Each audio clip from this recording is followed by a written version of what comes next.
Hey guys, welcome to another episode of your Turkish drama bestie. And today in this episode, we're about to talk about why are Turkish drama becoming a big hit globally? Yes. So let's get to it. Grab your chai, sit down on your couch, and follow me.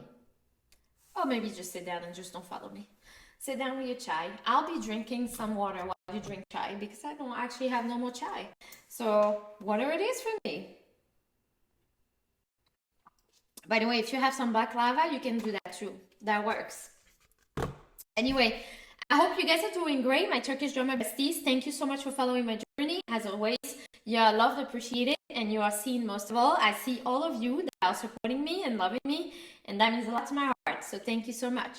So in this episode, we're about to talk about why Turkish dramas are actually becoming a huge hit globally. And the reason why, for me, I think they're becoming a huge hit globally is because we're finding things that we don't find in American TV. Most of these shows that are made globally, abroad, are making a hit globally, that's what I meant to say, are huge because we can relate to some of the stories, some of the family settings, some of the relationships, some of them, not all of them, obviously, because it is a drama yet, it is TV, it is scripted. So, but some of the stories, we can relate to it in some level of even emotion related. And that's a big deal. And I think that's why a lot of women, even men, a lot of women, I was saying to me, for example, it was my escape because I can relate to some of the stuff. And it helped me to heal some of those scars that I had in my own heart. So I think it's making an impact globally for that specific reason. I can take the example of Yali Kapkini, for example. Right now, it's huge globally. And I think that so many other Turkish dramas are making their way abroad because overseas or abroad, whatever it's called.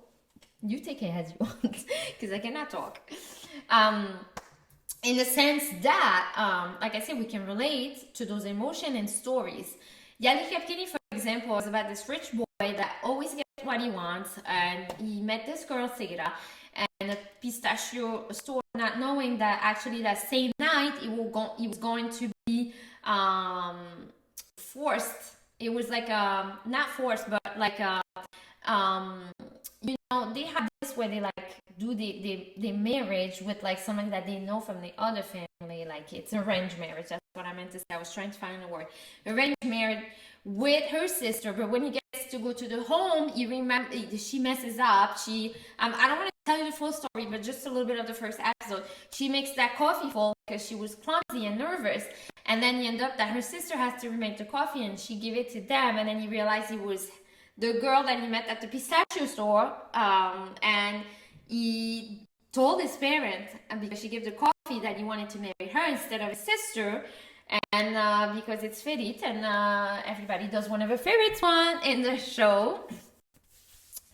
Well, he got married with Sarah. It was an arranged marriage, but he had a girlfriend, which I couldn't stand her for God's love, like Pillow Jim. I could not tolerate this woman. Like, why are you still with him even though you were the girlfriend? I get it, but now he's married. Like, just like respect yourself. So I mean, this is again a lot of sadly, this is something that happens sometimes, and so the emotion, the relating, so that's something that's what we like. But also, I was saying in Yali Kapkini, so she got arranged marriage with him, which she's not happy about. In the same time, he has like diabetes.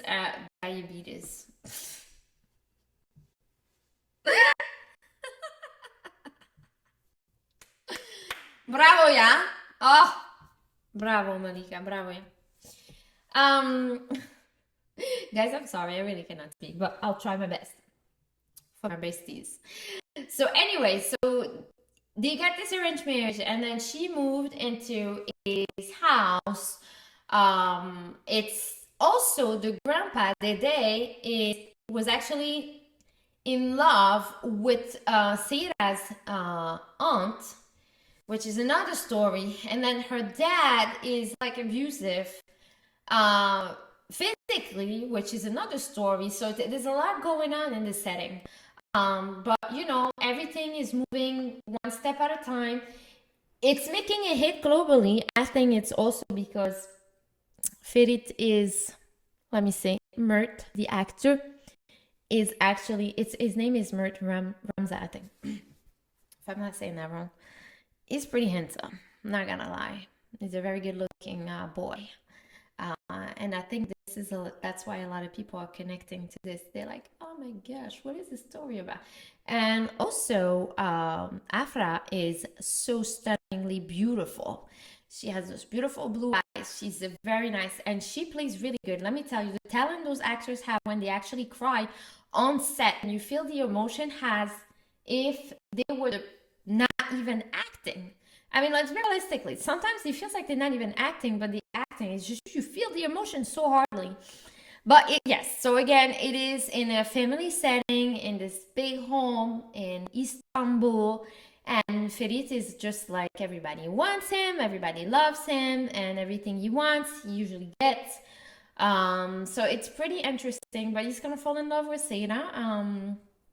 And it's gonna be a journey, and I think a lot of people love this kind of shows now. They're actually tired of Hollywood perversity and nonsense, so they kind of like relate in some way of this romance. They like love this romance that's a clean romance, that's respectful romance, that's actually nice. And I think a lot of us like it in that sense. I mean, I can speak for myself at least. That it's nice to see, it's refreshing, and I think that's why also it's making an impact globally. Like I say, because a lot of these stories we can relate to some of the emotions that are portrayed in the characters, which is amazing in many ways. There's so many other shows that are making an impact globally, but I think Yali Kapkini is one of them. Early Bird Erkan Tikush is another one that's making a huge impact on abroad, like over here in America. Like I've seen so many people saying, oh my gosh, what is this show? Oh, can you refer a show? Yes, this one. The first one that I always refer is Erkan Tikush, because I feel like it's an old one, but yet it's not that old, but yet it's a good story. And it really catches you to the point where you have to rewatch it many times because it's so good. And even if you watch something else, you still sometimes rewatch it, because we call this a comfort show. Again, I say this in many of my podcasts, because we all have this one comfort show. And I remember for me, watching American TV, I was obsessed with like Twilight series. I watched it so many times, like I could actually tell you all the lines of the movie.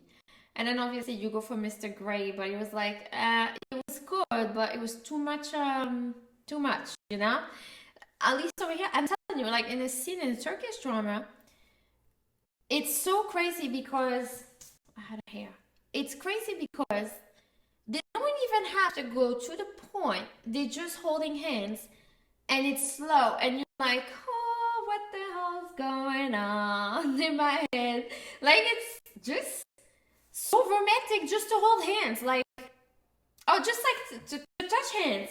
I'm like, what the hell? Like, why is it so romantic when you see that? It's like hot.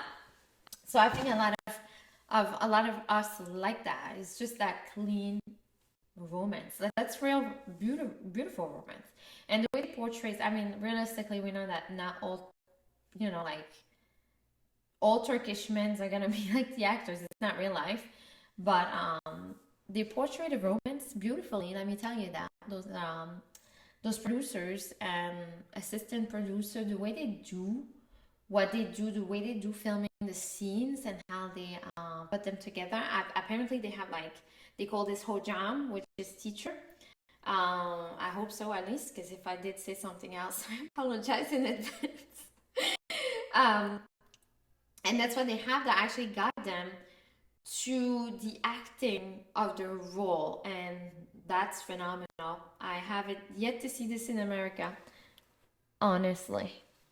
But anyway, thank you so much. I appreciate that you just tuned in to the Turkish Drama Bestie. Next week we will have another episode. This one was a short one because it was a busy week, but I will try to do twice a week podcast.